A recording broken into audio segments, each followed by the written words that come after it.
Welcome बच्चों। आपने ninth का पहला लेक्चर देख लिया जिसमें आपने देखा कि सेट्स कहते किसको हैं और उसके आपने बहुत सारे एग्जांपल्स भी देखे। आई होप आपने उसका रिवीजन किया हो, होमवर्क किया हो। अगर होमवर्क किए हैं तो ज़रा प्लीज़ मुझे पिक्स भी भेजते रहिए ताकि मैं देख सकूं कि मेरे बच्चे पढ़ाई कितना कर रहे हैं। अब अब नंबर है भाई एक्सरसाइज 1.2 का। 1.2 आपको सेट्स के बारे में और भी बहुत कुछ बातें बताता है। तो बिना समय गंवाए चलो शुरू करते हैं। सबसे पहले है types of sets. Types of set मतलब हम इसमें देखेंगे सेट्स के कुछ प्रकार, समुच्चय के कुछ प्रकार। जैसे पहला है सिंगल्टन सेट। सिंगल्टन सेट किसको कहते हैं? इसको हम ना हिंदी में कहते हैं एकल। एकल मतलब होता है एक। देखो नाम में लिखा हुआ है सिंगल, जिसमें ऐसा ऐसा सेट जिसमें केवल एक ही एलिमेंट हो। जैसे मैंने आपसे कह दिया कि ऐसा नेचुरल नंबर जो 2 से बड़ा हो और 4 से छोटा हो, तो क्या आंसर आएगा उसका? सिर्फ 3, है ना। 2 से बड़ा हो, 4 से छोटा हो। या फिर मैं कह दूं कि भाई 9 के बाद ऐसा 9 के बाद आने वाला नेचुरल नंबर कौन सा है, तो आप बोलोगे 10 है ना। तो ऐसा सेट जिसमें केवल एक एलिमेंट आए, जैसे एग्जाम्पल के तौर पे आप ले सकते हो। जैसे कि मैंने ले लिया कि भाई उसमें सिर्फ एक आ रहा है। अगर किसी में एक आ रहा है तो ये सिंगलटन सेट हो गया। जैसे सेट ए हो गया। समझो सेट बी ले लिया मैंने जिसका आंसर 0 है, तो इसको मैं, अगर 0 भी आ रहा है ना बच्चों तो वो एक आंसर है। आंसर है तो वो सिंगलटन सेट है। ठीक है। बाकी हम क्वेश्चन में और देखेंगे कि सिंगलटन के और क्या क्या एग्जाम्पल आएंगे।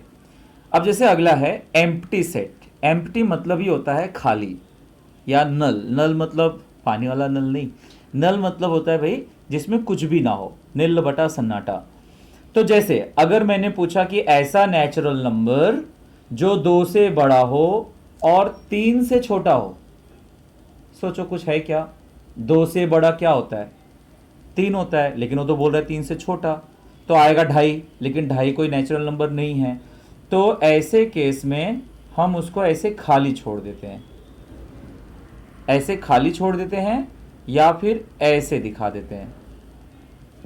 मतलब ऐसे सेट जिसका कोई आंसर मुमकिन नहीं है, ऐसे सेट्स को हम एम्प्टी सेट या नल सेट कहते हैं।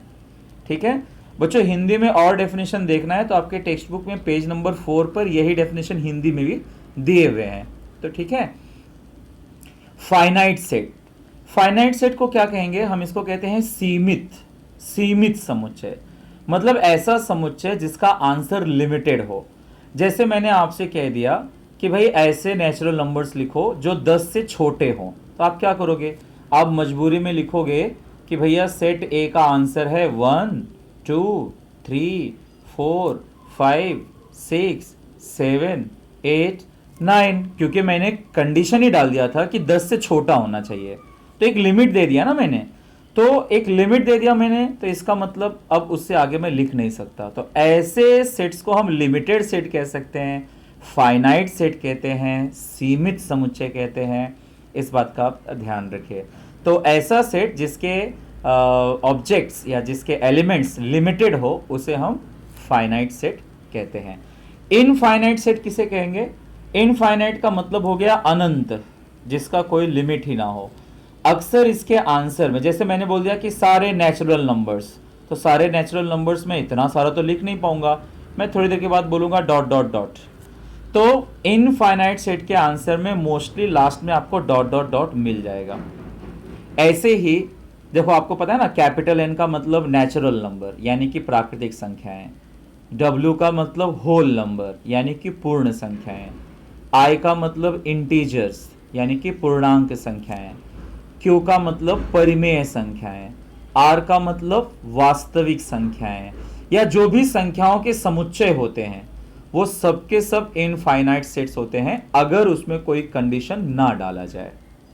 ठीक है बच्चों, तो ये सब इनफाइनाइट सेट्स के एग्जाम्पल हैं। इसमें एक चीज और आप सीखने वाले हो, उसको हम कहते हैं सम समुच्चय यानी कि इक्वल सेट। अगर कोई दो सेट का आंसर सेम है तो हम उसको, जैसे ए और बी अगर कोई दो सेट है, अगर उसके सारे एलिमेंट सेम है तो उसको इक्वल कहते हैं। और एग्जाम्पल देखते हैं। जैसे मैंने एक एग्जाम्पल लिया है कि A is X such that X is a letter of listen, LISTEN। तो इसका आंसर क्या होगा बच्चों? इसका आंसर होगा LISTEN। एस टी ई और एन, यही होगा ना? कुछ रिपीट तो नहीं हो रहा? फाइन, नहीं हो रहा, लिसन हो गया। और अगर मैं इसका आंसर लिखूं, Y is a letter of silent, तो मैं क्या लिखूंगा? S I L E N और टी, साइलेंट हो गया। अब देखो क्या सब कुछ सेम है? एस है, आई है, एल है, ई भी है, एन भी है और टी भी है। तो आप देख रहे हो ना, भले इनका ऑर्डर आगे पीछे हो चुका है लेकिन सारे एलिमेंट सेम है और सारे एलिमेंट की संख्या भी सेम है। जैसे कि 1 2 3 4 5 6, 6 एलिमेंट इसमें हैं, 6 एलिमेंट इसमें हैं और एलिमेंट सेम भी हैं, यानी नंबर ऑफ एलिमेंट भी सेम होना चाहिए प्लस द एलिमेंट भी सेम होना चाहिए। तो ऐसी हालत में हम इसको क्या कहेंगे? सम समुच्चय। तो therefore A is equal to B। Is that okay? Fine. आइए स्टार्ट करते हैं एक्सरसाइज 1.2। अब अगर आपको बेसिस क्लियर है तो बच्चों इसमें ज़्यादा तकलीफ आएगी नहीं। जैसे कि क्वेश्चन कह रहा है डिसाइड, निश्चय करो, which of the following are equal sets, कौन से इक्वल सेट हैं, एंड विच आर नॉट, कौन से नहीं हैं। जस्टिफाई, कारण भी देना है आपके आंसर का। तो आइए पहले एक एक का मतलब निकालें। यहां पे कह रहा है कि A is a set of X such that 3x minus 1 is equal to 2। तो अब 3x minus 1 is equal to 2 को सॉल्व करना पड़ेगा। क्या है? 3x minus 1 is equal to 2, therefore 3x is equal to 2 plus 1, यानी 3x इज इक्वल टू 3, यानी x is equal to 3/3। कितना आ गया? 1।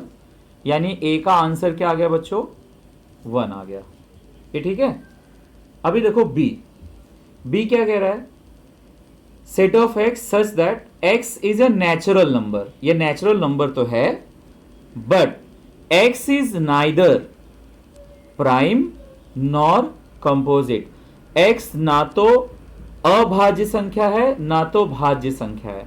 तो अगर आपको नंबर सिस्टम पता हो बच्चों तो आपको पता है कि प्राइम नंबर क्या होता है। प्राइम नंबर उसको बोलते हैं जिसमें किसी से भाग नहीं जाता। तो स्टार्ट कहां से होता है? 2 से स्टार्ट होता है। 2 होता है, 3 होता है, उसके बाद 5 होता है, उसके बाद 7 होता है, उसके बाद 11 होता है। और कंपोजिट किसको बोलते हैं? जिसमें किसी से भाग जाता है। तो शुरू होता है 4 से। प्राइम नंबर शुरू होता है 2 से और कंपोजिट नंबर शुरू होता है 4 से। ठीक है। तो हुआ क्या बच्चों? इसमें एक आया ही नहीं, है ना? तो वही एक नेचुरल नंबर है जो ना तो प्राइम होता है ना तो कंपोजिट होता है, यानी इसका आंसर आएगा 1। ओके। तीसरा देखिए, वो कह रहा है कि x एक नेचुरल नंबर है और वो 2 से छोटा है। अब आप ही बताइए 2 से छोटा नेचुरल नंबर क्या होता है? 1 होता है। अब आप ध्यान करिए, C का आंसर 1 है, B का आंसर 1 है और A का आंसर भी 1 है ना? तो आप कहेंगे since elements of sets A, B and C are same, therefore A equals to B equals to C। तो आपने जस्टिफाई भी दे दिया, सॉल्व भी करके बता दिया, फाइनल आंसर देना है। ठीक है। तो जब तक हम लोग लिस्ट मेथड में नहीं लिखेंगे तब तक हम क्लेरिफाई नहीं कर पाएंगे कि वो इक्वल है कि नहीं है। ओके, देख लिया आपने? Fine, let's move. अगला question, question number 2। Question number 2 कहता है डिसाइड, निश्चय करो, whether set A and B are equal sets, क्या वो इक्वल हैं? अगर हैं तो भी, नहीं है तो भी, give reason for your answer. ठीक है। तो लगभग वैसा ही क्वेश्चन है बच्चों, चलिए सॉल्व करते हैं। पहला कह रहा है कि वो इवन प्राइम नंबर है। भैया इवन प्राइम नंबर सिर्फ एक ही होता है, वो होता है 2। ठीक है, बाकी सारे प्राइम नंबर ऑड होते हैं। अच्छा, अब इसको इसको मैंने अभी पिछले एक सॉल्व किया था उसके जैसा ही है, तो इसको मुझे अलग से सॉल्व करना होगा। 7x-1 = 13, तो 7x क्या हो जाएगा बच्चों, 13+1, 7x हो जाएगा 14, x=14/7, यानी x आ गया 2। इसका मतलब b का आंसर भी आ गया 2। तो आपने क्या पाया, आपने पाया कि b का आंसर भी 2 है और a का आंसर भी 2 है। तो क्या कह सकते हो आप, इक्वल है कि नहीं है, जी हैं। तो आप लिखोगे since elements of set A and set B are same. अभी देखो ऐसा होता है कि भले एक ही एलिमेंट रहता है लेकिन इसमें 3 लिखा होता है, इसमें 2 लिखा होता है, तब हम इक्वल नहीं लिखते, ठीक है। Are same, therefore A is equal to B, इसलिए A और B इक्वल है। इज दैट क्लियर बच्चों? बहुत ज़्यादा इजी है, ऐसा कुछ विशेष नहीं है इसके अंदर।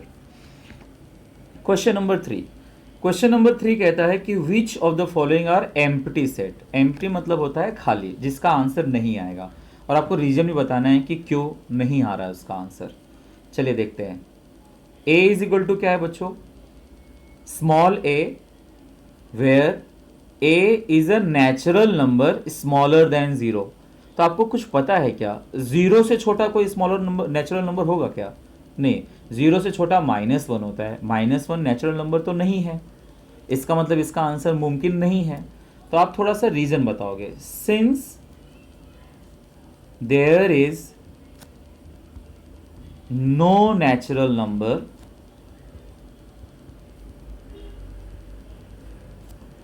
लेस देन 0, आप लिखोगे क्योंकि 0 से छोटी कोई प्राकृत संख्या नहीं है, therefore set A is an empty set, इसलिए सेट A एक रिक्त समुच्चय है। Set A is an empty set. तो ऐसे रीजन बता देना है कि भाई क्यों उसका आंसर नहीं आएगा। अच्छा, यहां पर देखो x का स्क्वायर इज इक्वल टू 0। अब भाई आप तो जानते हो कि 0 का स्क्वायर किया तो 0 आता है ना, है कि नहीं? तो इसका मतलब b का आंसर मुमकिन है, क्या है, 0। अगर 0 भी मौजूद है बच्चों तब भी वो एक सेट है, इसको हम सिंगलटन सेट कहेंगे, इसको हम नल सेट नहीं कहेंगे। 0 भी एक एलिमेंट है। यहां पर क्या हो रहा था कि हम 0 भी नहीं लिख सकते थे, कुछ आंसर ही नहीं लिख सकते थे क्योंकि 0 से छोटा लिखना था मुझे। तो यहां पे एक एलिमेंट आ गया बच्चों, 0 आ गया, इसलिए मैं क्या कहूंगा, since there is one element, क्योंकि एक एलिमेंट है, therefore B is not an empty set, इसलिए B जो है वो एम्प्टी सेट नहीं है। हाँ, अगर वो पूछता कि B कौन सा सेट है तब आप लिखते कि B is a singleton set, क्योंकि उसमें एक आंसर है। अच्छा, आगे ये वैसा क्वेश्चन आप, अब इसकी आदत पड़ गई आपको, पहले आप इसको सॉल्व करेंगे और ध्यान रखना है कि जो आंसर आए वो नेचुरल नंबर रहेगा तभी आंसर वैलिड है। देखते हैं, 5x - 2 इज इक्वल टू 0, तो 5x is equal to 2, x is equal to 2/5। अब बच्चों ये देखो, ये जो 2/5 आया, क्या ये नेचुरल नंबर है? नहीं है। नेचुरल नंबर एक पूरी संख्या होती है, इसका आंसर हमें पॉइंट में आएगा। तो आप बोलोगे but 2/5 is not a natural number, 2/5 एक प्राकृत संख्या नहीं है, therefore C is an empty set, इसलिए C क्या है, एक एम्प्टी सेट है। तो क्वेश्चन नंबर 3 भी आपका कंप्लीट हो गया। ओके, थोड़ा आप और भी साफ साफ और अच्छे से लिखना। आते हैं हम आखिरी क्वेश्चन की तरफ इस एक्सरसाइज के। क्वेश्चन नंबर 4 बहुत इजी क्वेश्चन है। राइट विथ रीजन, कारण के साथ बताओ, which of the following sets are finite और इनफाइनाइट। कौन सा सीमित है और कौन सा अनंत है, कौन सा फाइनाइट है, कौन सा इनफाइनाइट है। चलो सोचो। देखो कंडीशन पहले ही कह रहा है कि x जो 10 से छोटा हो। भाई कंडीशन तो यही डाल दिया उसने कि 10 से छोटा लिखना है, नेचुरल नंबर लिखना है। तो देखो इसका आंसर आएगा क्या, इसका आंसर आएगा 1 2 3 4 5 6 7 8 9। क्या मैं इससे जा सकता हूँ आगे? नहीं जा सकता हूँ। तो इसका मतलब ये क्या हो गया, फाइनाइट सेट। तो आप ऐसे भी कह सकते हो, since elements of set A are limited, limited, या कह सकते हो कि since elements of set A can be counted, उनको गिना जा सकता है, are limited, therefore A is a finite set. इसलिए ए एक फाइनाइट सेट है। तो आपको उसका आंसर लिखना है, फिर बताना है कि वो लिमिटेड है कि अनलिमिटेड है, फिर आपको बताना है कि वो फाइनाइट है कि इनफाइनाइट। चलो दूसरा सोचो। दूसरा कह रहा है कि -1 से छोटा रहना चाहिए। देखो यहाँ पे छोटा तो लिखा है, लेकिन थोड़ा ट्विस्ट है। वो कह रहा है कि इंटीजर है। अब इंटीजर एक्चुअली -1 से छोटा होता ही है, 0 से छोटा ही होता है ना। यानी इसका आंसर आप लिखने जाओगे तो आप लिखोगे -2 -3 -4 -5 -6 और ऐसे ही अनलिमिटेड, डॉट डॉट डॉट आ गया। क्या होना चाहिए ये? Infinite set. बाकी आप वर्डिंग्स तो जो लिखना चाहिए वो लिखोगे। क्या लिखोगे? Since elements are unlimited therefore it's a infinite sets. Set of students in of class 9, class 9 के बच्चे। भाई क्लास 9 के बच्चे कितने होंगे? 4 डिवीजन होगा, 5 डिवीजन होगा, लेकिन उनको काउंट तो किया जा सकता है ना, वो लिमिटेड जो है, ऐसा तो नहीं कि नहीं किए जा सकते हैं। तो आप लिखोगे since students of class 9 can be counted, उनको हम गिन सकते हैं, therefore it's a finite set, इसलिए वो एक फाइनाइट सेट है। Clear? Set of people from your village, बिल्कुल ऐसे ही, गांव के आदमी है ना, गांव के आदमी आप गिन सकते हो। तो आप बोलोगे since people of village can be counted therefore a finite set. Okay. Set of apparatus in your laboratory, आपके प्रयोगशाला में जितने ऑपरेटस है वो, भाई वो भी आप गिन सकते हो। सो ये भी क्या है? फाइनाइट है। Done. Set of whole number, whole number किसको बोलते हैं बच्चों? पूर्ण संख्या। और होल नंबर को हम काउंट नहीं कर सकते, मतलब उसका आंसर अगर हम लिखने भी जाएंगे तो कैसे लिखेंगे? 0 1 2 3 4 5 डॉट डॉट डॉट। तो ये क्या है भैया? इनफाइनाइट सेट है। स्टेटमेंट पूरा लिखेंगे आप, ऐसे लिख के लिखेंगे, since elements of set A are, या since element of whole number are indefinite या can not be counted therefore infinite set. ये क्या है? Rational number. तो रैशनल नंबर भी क्या आएगा? Infinite number. जैसा कि हमने शुरू में डेफिनेशन में बताया कि natural number, whole number, integer, rational, अगर कोई नंबर का सेट आ गया जिसमें कोई कंडीशन नहीं दिया है तो वो रहेगा infinite set. So this way बच्चों ये एक्सरसाइज हमने कंप्लीट करा। इस कंप्लीट एक्सरसाइज में आपको क्या याद रखना है? Types of set. ध्यान रख लेना वो टाइप्स ऑफ सेट क्या है? सिंगलटन, एम्प्टी, फाइनाइट, इनफाइनाइट और इक्वल सेट्स। तो इसका खूब अच्छे से रिवीजन करिए, खूब अच्छे से अपने नोटबुक में लिख लीजिए। Thank you so very much.